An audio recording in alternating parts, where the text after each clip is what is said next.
Good day, I'm Stephen McHugh, and this is your JIS News for Monday, July 9. The Tourism Ministry is reporting that its quick, aggressive, and sustained interventions to counter some effects of the enhanced security measures in St. James have proven successful. At a press conference on Friday, the Portfolio Minister announced overall market growth of 5.4% for the first 6 months of 2018. That's due to stopover arrivals increasing by 5.9% and cruise by 4.8% compared to the same period last year.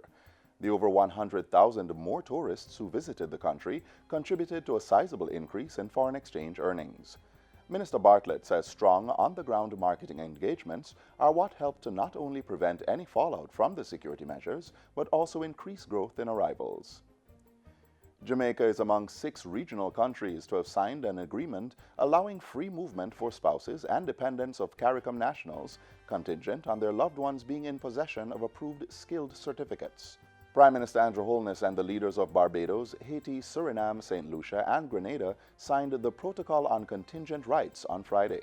It allows the spouses and dependents to also access basic social services such as health and education, which would be afforded to their loved ones within the free movement regime under the CARICOM Single Market and Economy CSME. This is a matter that has been long outstanding and is a major step that should encourage greater use of the free movement regime as it ensures greater level of comfort and peace of mind for families. The signing took place on the final day of the 39th CARICOM Heads of Government Conference in Montego Bay. For this protocol to have been signed today is the most significant event in the history of Caribbean affairs since the single market was signed here in Jamaica and came into effect here in Jamaica in 2006. This is where it matters. This is where it makes a difference to the lives and decisions of people. Prime Minister Andrew Holness, who is the new CARICOM chairman, also praised the fact that the regional heads have agreed to put legislative framework in place by December 31 this year to facilitate all 10 approved categories of skills under the free movement regime. In the meantime, Jamaica and Chile will benefit from shared expertise in sports over the next year. The two countries signed a declaration of intent on July 7, providing for local coaches to travel to Chile and conduct sports clinics in track and field. In return, Chilean coaches will come to Jamaica to conduct training in gymnastics, field hockey, and tennis. The document was signed by Foreign Affairs State Minister Pernell Charles Jr. and Chile's Under-Secretary of Foreign Affairs, Alfonso Silva Navarro. The signing followed bilateral talks between Prime Minister Andrew Holness and President of the Republic of Chile, His Excellency Sebastián Piñera. I know that our discussions on these and other topics will certainly advance Jamaica's goal of driving economic growth and job creation and developing the country's overall sustainable development agenda.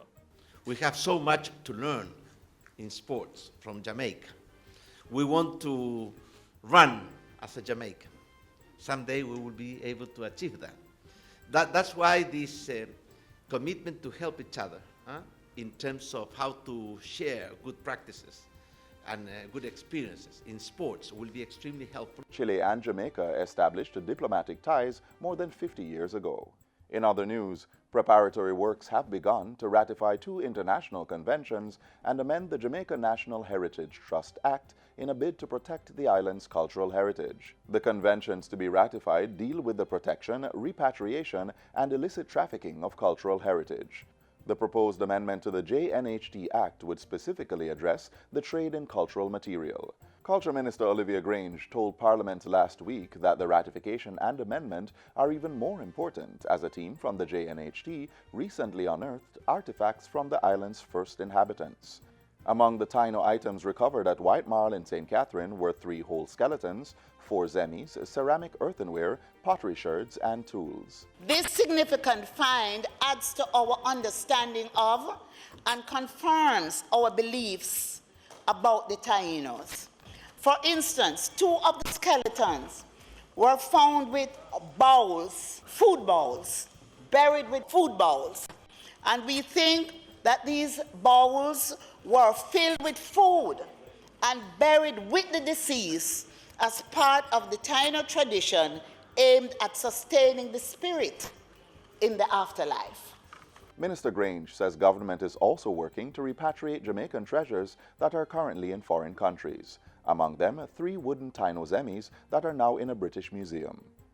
And finally, 60 youth from the Zone of Special Operations in Denham Town, Kingston are being prepared for the job market. The training is being carried out by the Ministry of Labour and Social Security. It got underway on Wednesday with a registration, orientation, and motivational session. The job training will continue with a 5-day workshop from July 9 to 13 at the Labour Ministry's offices at 1F North Street. At the end of the session, the ministry will be hosting a mini job fair where employers will be coming in to interview these persons and hopefully select them for employment.